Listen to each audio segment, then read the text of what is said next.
sugestões de temas e a partir do tema proposto a gente abre para outros caminhos, né? E no último nosso encontro desse, a gente estava falando sobre evangelização, né? Na igreja e tudo mais. Aí eu falei para o Rony, se ele tivesse alguma coisa nessa linha aí, se ele quiser compartilhar ou ficar na liberdade daquilo que tiver no coração, para a gente é uma honra, né? Um privilégio mesmo ouvi-lo nessa noite. Então é mais ou menos isso. Vamos orar, que já estamos anteriormente. A gente também faz alguns pedidos de orações, reage, né? Nós estamos aqui reunidos com esse propósito dessa partilha. Vamos orar. Senhor nosso Deus, muito obrigado, Pai, por essa noite agradável. Senhor, eu te louvo, meu Deus, eu te agradeço, Pai. Muito obrigado pela obrigado por esse privilégio. Obrigado pelo seu perdão. Bênção para nós mesmos. Muito obrigado útil, pela sua graça. Obrigado né, pelo que seu nos dá amor. essa graça de, no conforto da nossa casa, podermos nos conectar uns com pela os vida de cada um outros, deles. em espírito e Senhor, em rede também. Isso é uma bênção, Senhor. Muito obrigado. Muito obrigado pela vida de cada um desses irmãos que se conectaram aqui. E nós fazemos o exercício de se conectar não somente via login, via rede, mas também em espírito, num só espírito. Amém, Senhor. Que o nosso coração seja voltado para o teu evangelho, para a tua palavra. Que o Senhor venha nos ajuda-nos, Senhor, nesse e que o teu espírito sopre sobre nós, porque a causa única e exclusiva de estarmos reunidos é também para crescermos a nossa consciência no evangelho do Senhor. Que o Senhor abençoe a vida do nosso querido irmão Rony, muito obrigado pela vida dele, também tem sido uma graça do Senhor para conosco. Obrigado, Pai, pelo privilégio de servir, e o abençoe, e a todos nós, que o nosso coração esteja aberto e sedento para aprender mais um pouco do Senhor nessa noite. Amém. Então que nós oramos, em nome de Jesus. Amém. Amém. Isso aí, meu irmão, fica à vontade aí, a palavra está contigo. Querido, obrigado, viu? Irmãos, boa noite a todos, então, uma satisfação estar com vocês aqui.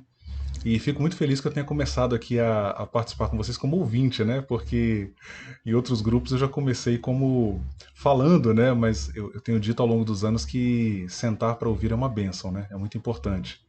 E foi muito bom participar do primeiro culto com vocês. Primeiro para mim, né? Agora aqui podendo servir a vocês. E eu gosto de encarar esse momento, queridos, como um momento de sentar-se à mesa, né? Eu acredito que o púlpito evangélico brasileiro ele se tornou muito elitizado, né? A gente passa a encarar o púlpito como uma plataforma de onde se fala de cima para baixo, né? Isso é muito ruim. Eu acho que no segmento de Cristo nós nos sentamos à mesa e compartilhamos. É uma troca, né? E eu sinto muito isso aqui com vocês. E é o meu sentimento aqui, né? De estar com vocês para a gente fazer uma troca, compartilhar. E, queridos, eu vou então colocar na tela para vocês aqui. Deixa eu abrir aqui minha apresentação em PowerPoint. Como bom professor que sou, né? Não vivo sem um PowerPoint. Então eu vou colocar na tela para vocês aí. Aí eu vou pedir a vocês, por gentileza, para me confirmarem aí se vocês conseguem visualizar a partir de agora. Eu acho que já deve estar aparecendo para vocês aí.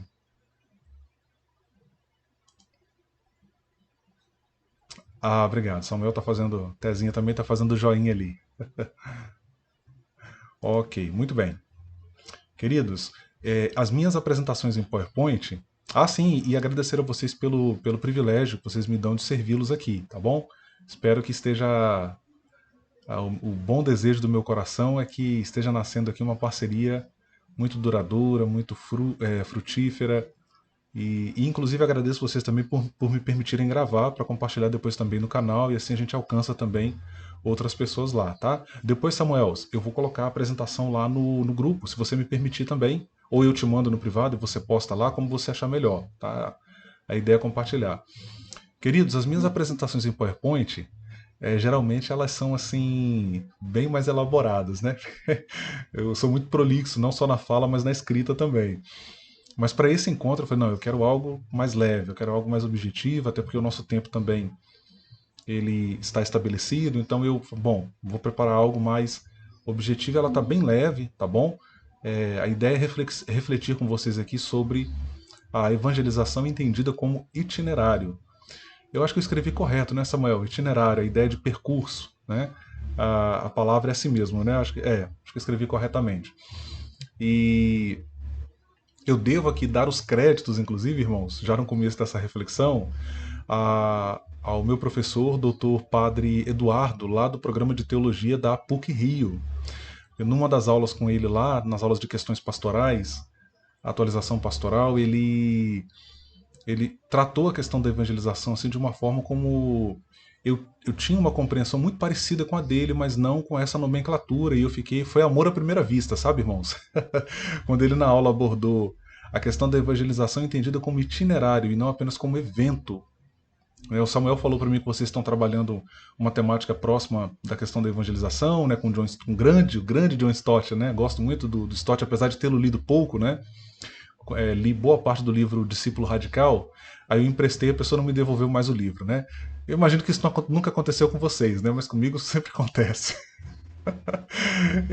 Então, quando eu ouvi lá o Padre Eduardo falando, falei, caramba, que sacada legal, assim, fantástico. Então, um abraço aí ao Padre Eduardo, né? Gente boníssima também. E vocês já vão entender qual é a proposta aqui, tá, queridos? Quando eu falo de evangelização como itinerário, né?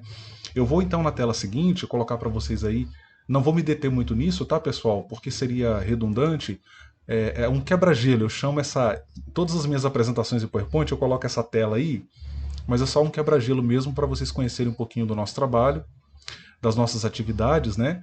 E quando você passa o cursor em cima da apresentação, ó, em cima do ícone ali, ó, por exemplo, do YouTube, você pode ver que se transforma numa mãozinha, porque tem o link. É só clicar em cima, já vai abrir lá, no caso aqui, no canal, né? Se você for no blog, ó, mesma coisa. E se você quiser mais informações a respeito das minhas atividades profissionais, acadêmicas, aí da minha produção, é só você clicar aqui no currículo Lattes. É bem, bem legal, assim, eu vou deixar disponível para vocês lá. Para os que estiverem assistindo depois, na descrição do vídeo. Bom, pessoal, o texto que eu escolhi para servir de base aqui para nossa reflexão está em Lucas, capítulo 22, versículos 31 e 32.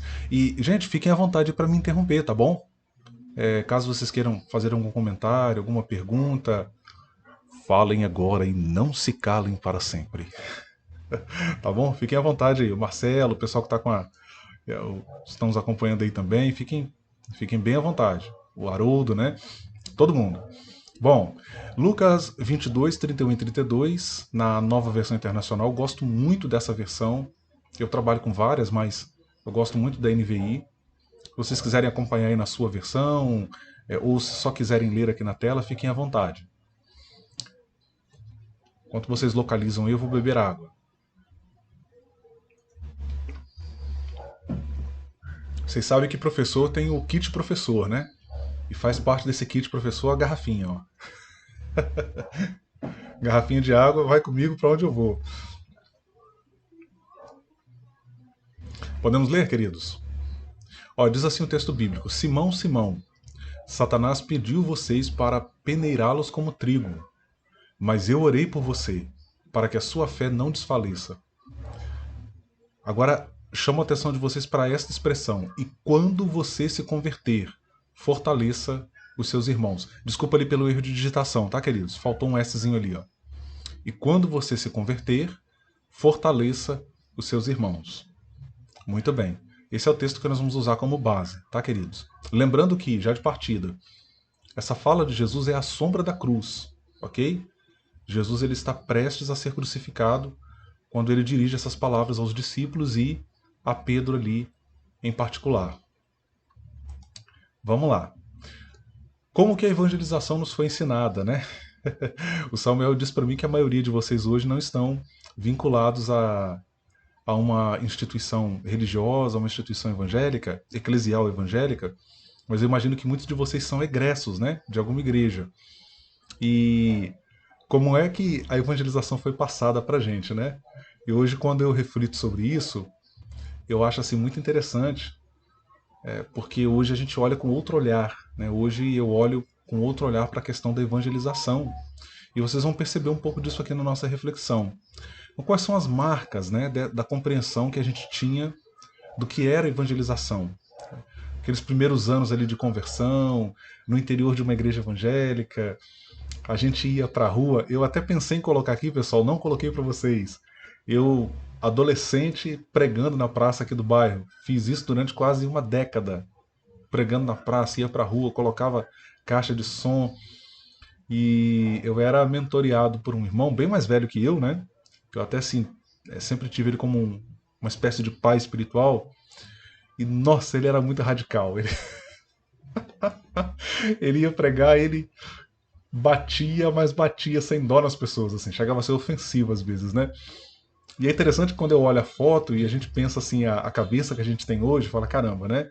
E já vou até dizer para vocês aqui, irmãos de partida, que a ideia não é depreciar, ok? A ideia não é, eu vou jogar fora essa leitura ou essa vivência, não, pelo contrário. A ideia é fazer um paralelo, porque eu entendo o seguinte, irmãos, a fé, ela amadurece, né? A fé, ela progride, você vai crescendo no conhecimento do Senhor Jesus, do Evangelho, das Escrituras e na percepção da cultura que nos envolve, né, da qual nós somos parte. Então, como é que a gente entendia evangelização? Primeira marca é aquela evangelização de folhetos, né? Qual é o bom crente que nunca fez isso, né? Ir pra rua. E convenhamos, né, queridos? Convenhamos. Há um quê de muita pureza nisso, né? A gente vê muita gente sincera, piedosa, que realmente, assim, e nesse momento político aí que a gente viveu, né, de muita contaminação, muita fake news entre evangélicos, muita ofensa, muitas guerras, eu fiquei tocado por um post que alguém fez dizendo assim: eu sinto falta do tempo que os evangélicos nos convidavam para aceitar Jesus, né? Então, assim, é interessante porque a gente fazia essa evangelização, mas essa evangelização de folhetos, né, de entregar panfleto na rua, ela é uma evangelização muito furtiva, né? E que às vezes pode ter o seu valor, é claro, mas acaba não contemplando ali o todo da pessoa. Uma outra forma, né, de compreensão dessa evangelização, tal como ela nos foi ensinada, e isso aqui é grave, né? Ela era uma evangelização colonizadora. É uma evangelização que desqualifica, ofende e reduz o outro e suas crenças. Eu lembro muitas vezes assim da gente abordar as pessoas na rua, nas casas, e a gente assim desqualificava a fé, às vezes uma família de católicos, de espíritas, ou até mesmo, eu me lembro de já ter evangelizado ateu, né? E eu me lembro da minha própria postura, olhando para o ateu e tratando como se ele fosse uma espécie de alienígena, né? Mas caramba, você não crê em Deus, com aquele ar repreensivo, né? E hoje eu tenho um amigo, um dos meus melhores amigos hoje é um agnóstico. Né? Claro que agnóstico é diferente de ateu, né? E hoje um dos meus melhores amigos é um agnóstico. A gente senta juntos. Esses dias ele veio aqui em casa com o filho dele, passou a tarde inteira aqui e foi assim uma tarde de qualidade que nós passamos juntos aqui, né? Então assim, como que a cabeça da gente muda? Então essa evangelização, ela é uma evangelização colonizadora. Por que colonizadora, pessoal? Não sei se o Samuel comentou com vocês. Eu sou professor, sou licenciado e professor de história também. E na história se usa muito hoje essa expressão, né? Decolonial, colonizadora. O que é colonizar? É impor uma civilização sobre outras, né?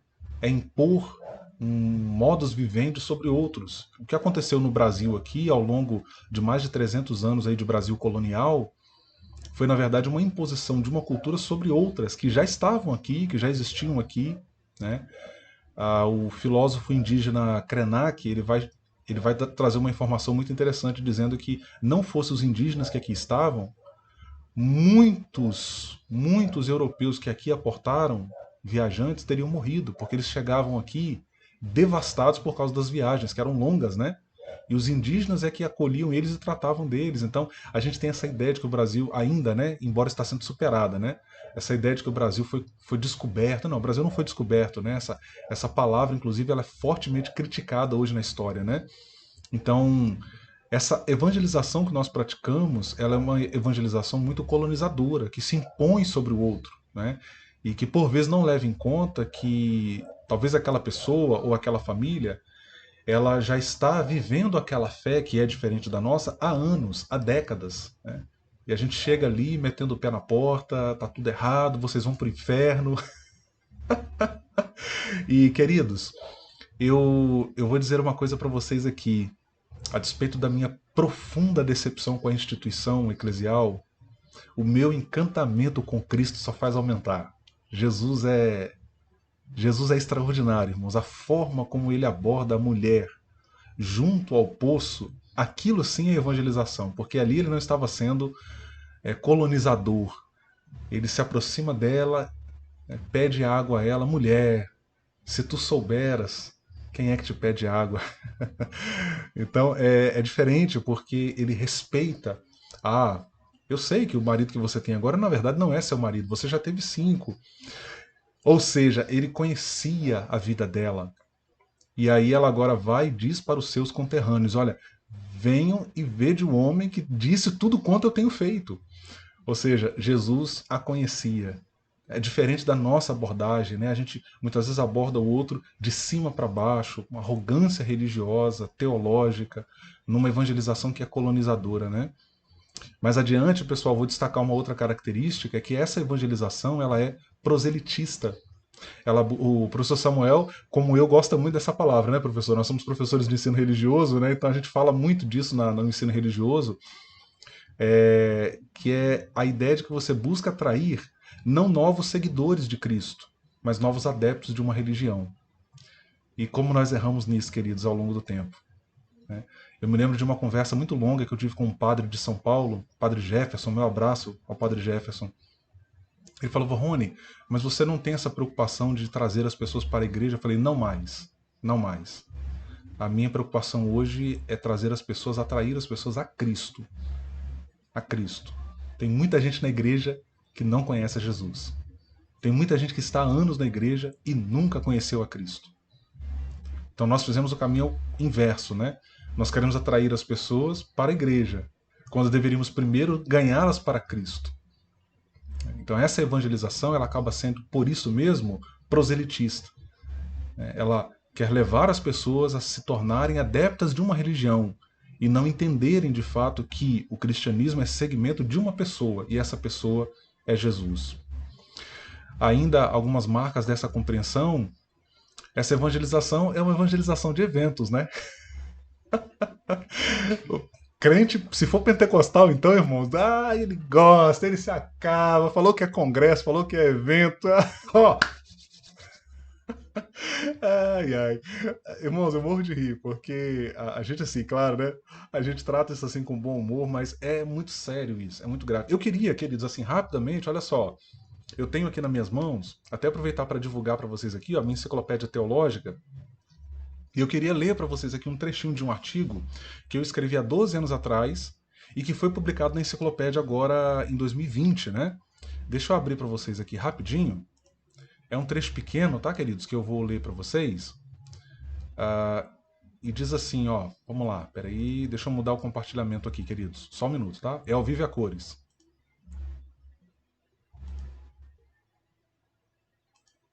Eu tô no tempo aí, né, Samuel? Vai me controlando aí.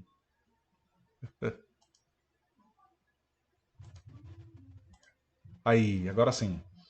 É bom que eu vou lendo e vocês me acompanham, tá bom? Tá na página 659 do volume 2.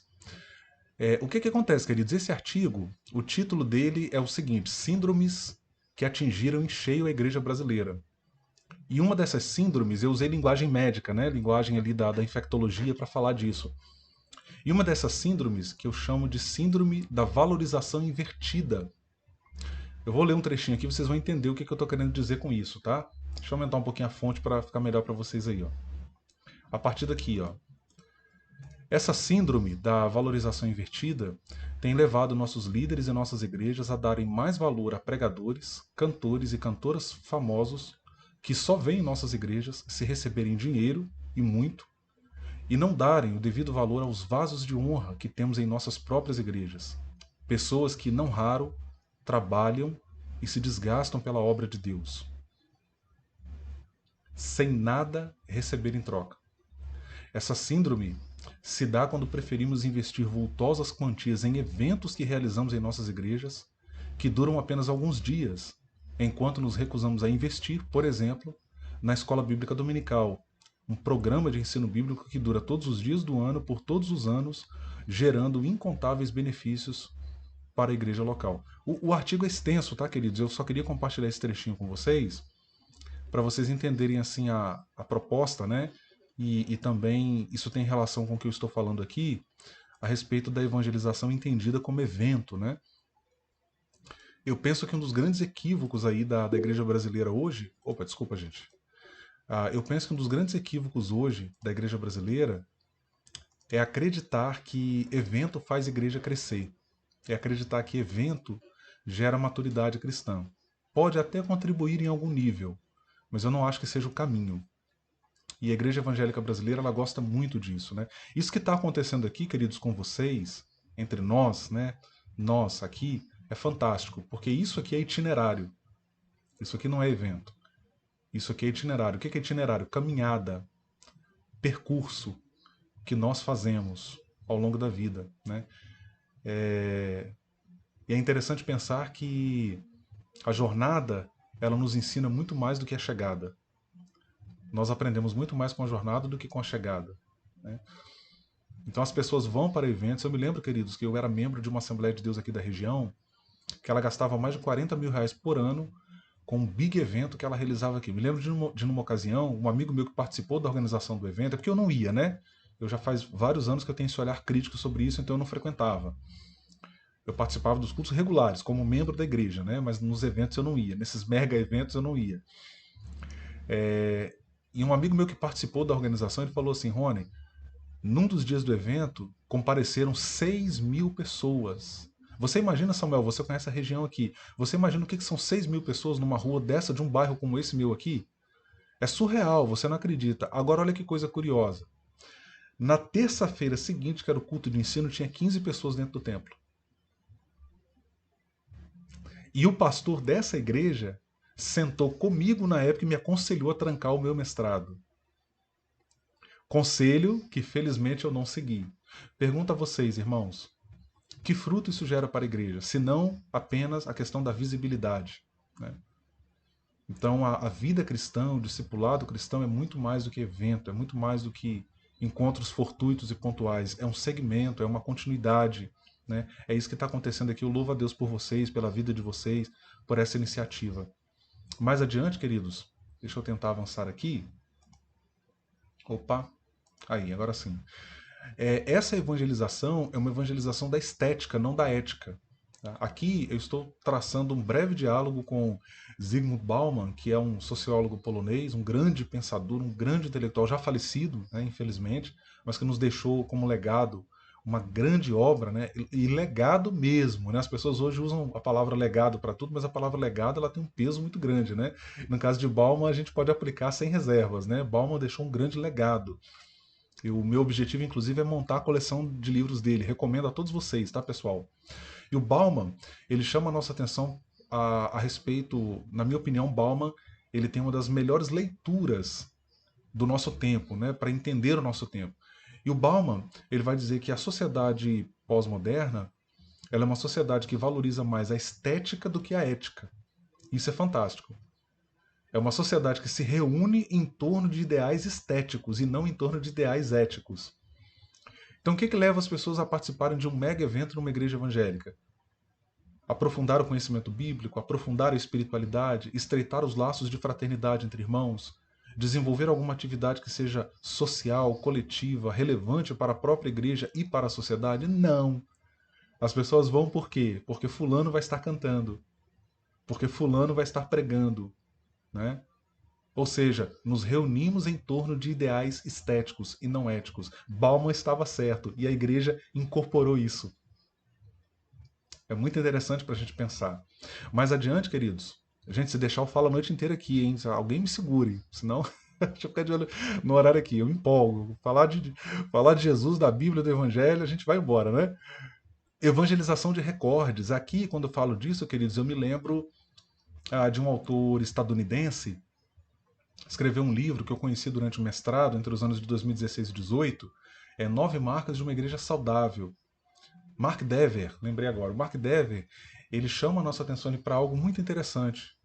ele vai dizer que a igreja ela foi contaminada por uma preocupação com números, com recordes. E nessa onda, e isso é muito forte entre nós, tá, irmãos? Eu cansei de ouvir pastores na Assembleia de Deus estufar o peito e dizerem assim: a minha igreja tem tantas congregações e tantos mil membros. Né? Tá. Mas a grande questão que se levanta é: nós somos igreja de fato? Ser igreja pressupõe ser comunidade, não apenas uma coletividade. Ser comunidade é ser muito mais do que uma coletividade, porque numa coletividade, os rostos são rostos perdidos na multidão. São números, são cifras, são dados. Numa comunidade, todos têm tudo em comum. Eles partem o pão em casa. Quando Samuel não aparece, a gente sente falta. Quando o Haroldo não comparece, a gente sente falta. O Haroldo é real para mim. Ele não é só um rosto que eu vejo de um púlpito distante. Não. Ele é alguém com quem eu... Rony, isso é uma utopia. Sim. Utópicos contribuíram para mudar realidades. Eu prefiro me agarrar a uma utopia do que me conformar com um modus operandi que é contrário ao espírito do evangelho. Queridos, você fica 20 anos numa igreja evangélica. Por uma razão ou outra, você se desliga dessa igreja. Se você conseguir levar desses 20 anos 3 amigos, chama o Samuel e ofereça um culto e ação de graças a Deus. É incrível isso. É incrível. Você passa 20 anos, 25 anos dentro de uma igreja, muitas vezes na mesma comunidade de fé, contribuindo, ofertando, dizimando, levando visitantes, levanta a parede, cava buraco, ajuda, faz tudo. Você, por uma razão ou outra, se desliga, as relações se encerram. Ou seja, o movimento evangélico brasileiro, ele opera por tribalismo. Aliás, eu acho que isso é até preconceituoso da minha parte, porque eu acho que os indígenas são mais comunitários do que nós. A gente tem uma leitura muito errada dos indígenas, né? Mas entendam o que eu quero dizer. É uma visão tribal, combativa. Você saiu daqui e você deixa de ser nosso amigo. Você não importa mais para mim. Então, nós precisamos superar isso, né? Evangelização de recordes, de números. E aí, pessoal, eu trago aqui o texto que eu já tinha lido para vocês. Até antecipei, na verdade, mas eu fiz questão de citar ele aqui na apresentação para vocês, tá bom? Que vocês podem ler depois. Os que tiverem interesse também em adquirir a enciclopédia, se puderem, é claro, né? Vocês podem ir lá no site da Reflexão, da editora Reflexão, vocês conseguem adquirir por lá. Eu não tenho exemplares em casa, né, para comercialização. Mas há um caminho melhor, né? Não vamos aqui apenas potencializar os problemas, não vamos aqui apenas destacar os problemas. Há um caminho melhor.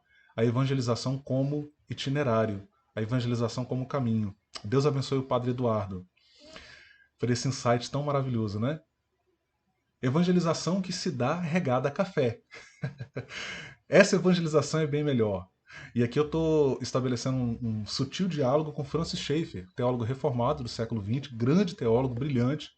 Trabalhou com algumas categorias que eu não concordo. Eu fiz uma crítica brutal ao pensamento dele na minha enciclopédia teológica. Mas o Schaeffer foi genial. Assim, um teólogo brilhante, trouxe muitas contribuições. E o Schaeffer, ele defendia a ideia de que você jamais será capaz de evangelizar uma pessoa se você não for capaz de tomar um café e conversar com ela. Gente, isso é fantástico. O cara está falando isso no século XX. Né? Então essa coisa de você abordar as pessoas, evangelismo explosivo, já ouviram isso? Evangelismo explosivo, o pessoal fala aí salivando, o pessoal vai pregar a igreja pentecostal, 12 almas se converteram hoje. Irmãos, que engano é isso, que equívoco da igreja é isso. Eu olho para isso hoje e falo, meu Deus, obrigado, Senhor, pelo esclarecimento. Irmãos, evangelização hoje, para mim, é algo, por exemplo, como o que eu vivi com esse amigo, que veio aqui na minha casa com o filho dele, está passando por um processo de divórcio, um momento difícil. Ele veio aqui, chegou aqui 1h da tarde, ficou comigo aqui até 5 da tarde. Nós não falamos de religião. Nós o abraçamos, nós o acolhemos. Minha esposa preparou uma comida maravilhosa para ele. Ele deitou na cama ali e dormiu. Ele já conhece a minha fé, queridos. Ele já foi cristão. Eu acho que isso é evangelização. Um dia ele me disse, Rony, você é mais pastor do que muitos pastores que eu conheço. Note que a pessoa percebe Não é essa imposição verbal que a gente recebeu isso como herança, essa mentalidade, esse entendimento de evangelização. Não, é o acolhimento, é o abraço. Tem uma música do Mano Brown lá do Racionais, que eu tenho ouvido esses dias, muito interessante. Ele diz que, né, ele está fazendo alusão ali àquela realidade de periferia, né? E que eu conheço um pouco também.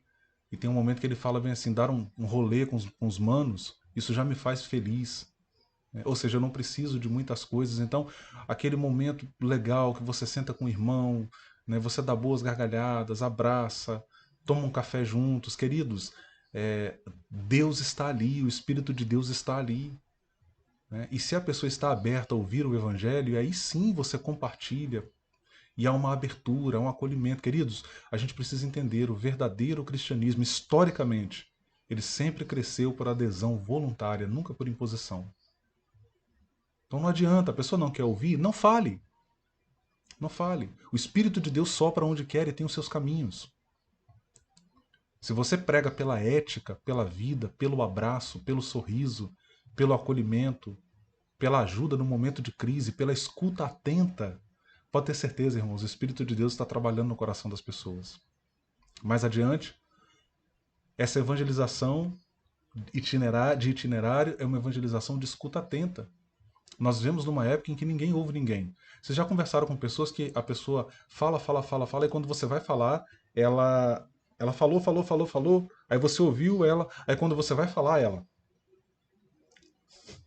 Já viram? As pessoas hoje têm uma dificuldade enorme para ouvir o outro, para ouvir o próximo. E ouvir com o sentido de acolher o que a pessoa está dizendo. O que você crê talvez não é o que eu creio, mas eu respeito o fato de que você crê. Então eu ouço, eu escuto. O que importa para você importa para mim. Essa escuta atenta, ela é fundamental. A evangelização da presença silenciosa. Eu me lembro, queridos, quando meu pai morreu, um vizinho meu que mora aqui na frente, ele veio. A gente nunca nem fomos muito próximos, né? Mas ele veio, ficou do meu lado, parado, em silêncio, colocou a mão no meu ombro. Eu nunca esqueci isso. Meu pai morreu faz 20 anos. Eu nunca esqueci disso. Evangelização da presença silenciosa. A gente convive com um modo de evangelizar que é muito agressivo, que grita, que quer impor uma cosmovisão cristã, ou que se entende como cosmovisão cristã, que na verdade não necessariamente é ou não sempre é. Né? Então, quando você está presente e acolhe a pessoa pelo silêncio, ouvindo, estando do lado, estando presente, na doença, visitando, em situações difíceis, ouvindo primeiro, ao invés de estabelecer juízos de valores de antemão, né? A gente convive tanto com isso na igreja e na sociedade, né? As pessoas com tão pouco formam juízos de valores enormes, sem saber o que aconteceu, sem entender o rapaz, você viu fulano adulterou.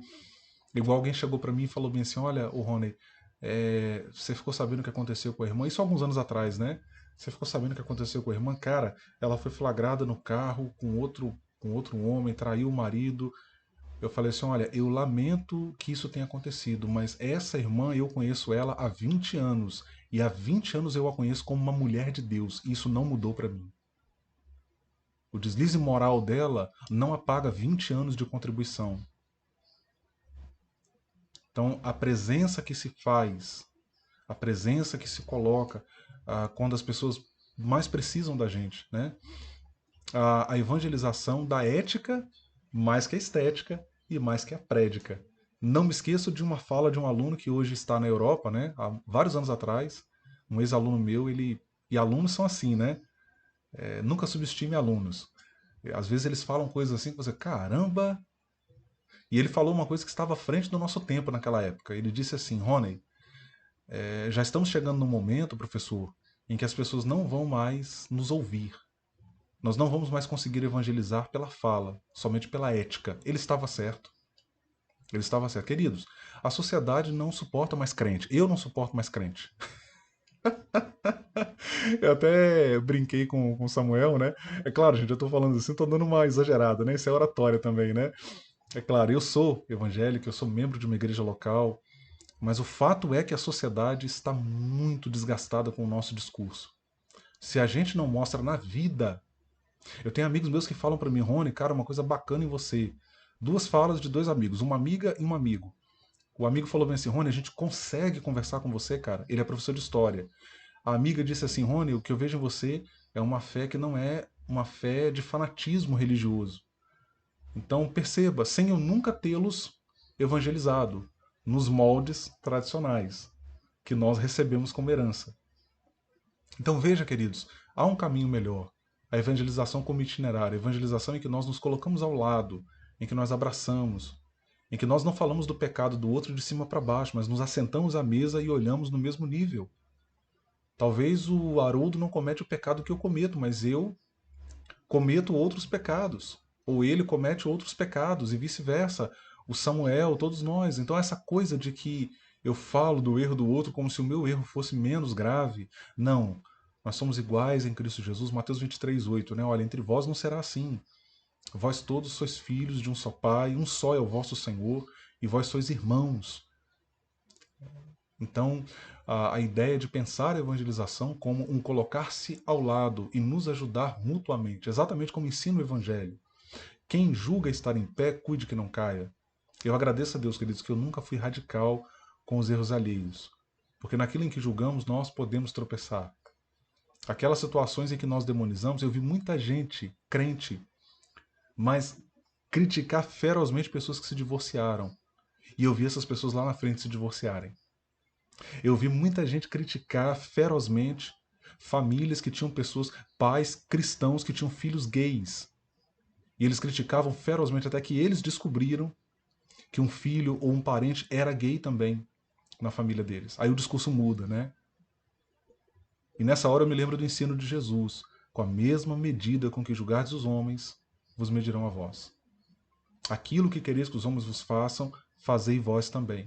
Então a misericórdia, o amor, a graça, a gente precisa se pautar pelo ensino de Jesus, produzir uma evangelização que seja uma evangelização de itinerário e não de evento e não de estética.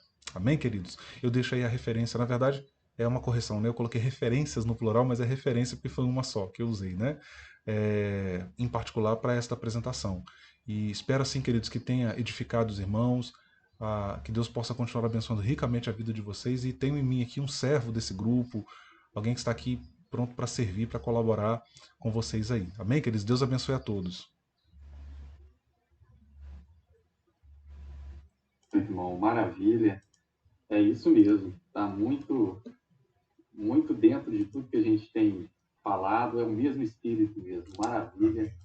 Essa é uma necessidade urgente que a gente tem de repensar esse modelo de evangelização, né? Sabendo que a nossa função é apenas semear, né? Quem vai dar o fruto é o Espírito. E o nosso tempo clama realmente por uma evangelização mais ética do que estética e do que prédica, né? Eu acho que a melhor forma de um cristão genuíno evangelizar hoje é não evangelizando. E Boa. não evangelizar nesse modelo, né? Eu acho que é mais falar menos de Jesus e viver mais Jesus, né? A gente precisa disso, né? Gosto muito do papel de Jesus no Novo Testamento, nos Evangelhos, onde a gente não vê Jesus importunando, nem evangelização colonizadora, nem fazendo proselitismo com publicanos e pecadores. O texto apenas afirma que Jesus era amigo de publicanos e pecadores. O que a gente precisa de ser na vida é amigo uns dos outros, né? E aí, nessa amizade, nesse amor fraternal, que a gente acaba ganhando, né? O reino de Deus acaba ganhando, né? Porque não é isso, né? Essa evangelização de evento, né? Tem um grande amigo meu que inclusive me discipulou, ele usava a expressão, ele falava que evento é vento, não serve para nada, é vazio, vento purinho, né? E é mesmo, né? É uma coisa horrorosa. O cara vai lá, faz um evento de um congresso de evangelização, ganha 5.000 almas para Jesus, aí bate no peito falando 5.000 como se fosse cabeça de gado, né? 5.000 cabeças aceitaram Jesus. Olha que coisa horrorosa. Né? Como se fosse assim, né?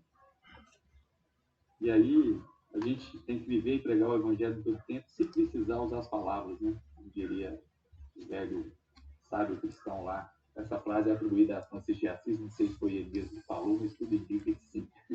Mas é isso, meu irmão. Muito obrigado, foi maravilhoso.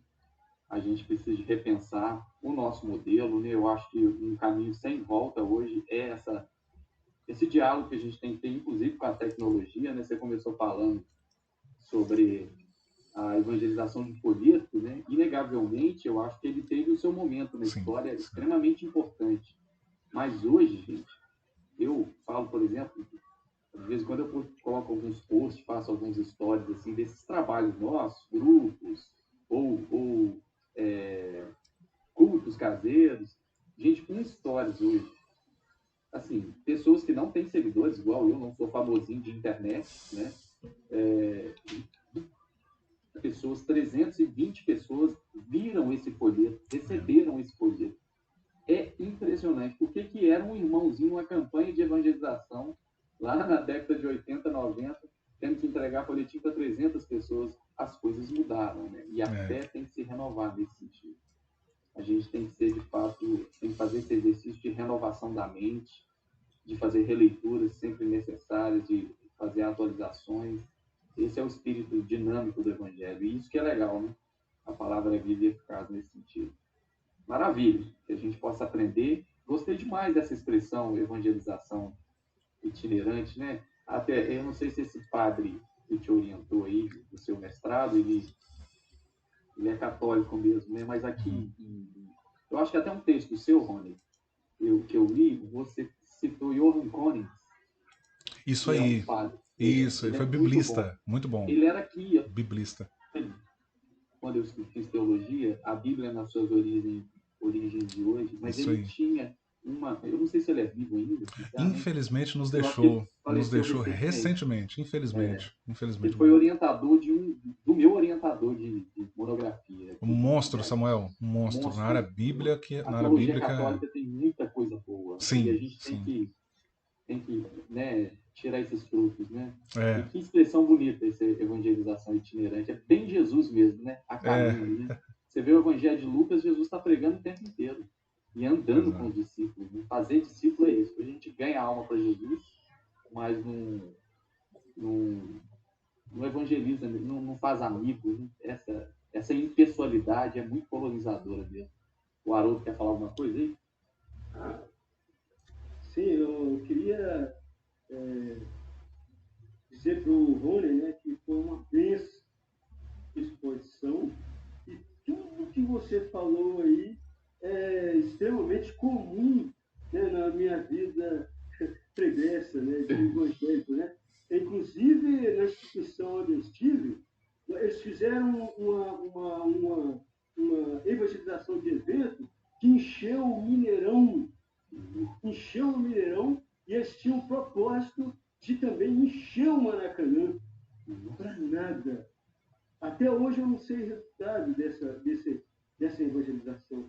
E um outro detalhe também é que, na época de evangelização nas ruas, eram os momentos assim, que eu mais sofria, que eu ficava constrangido de ficar abordando as pessoas como eles me pediam para abordar, com aquela maneira arrogante, de cima para baixo, né?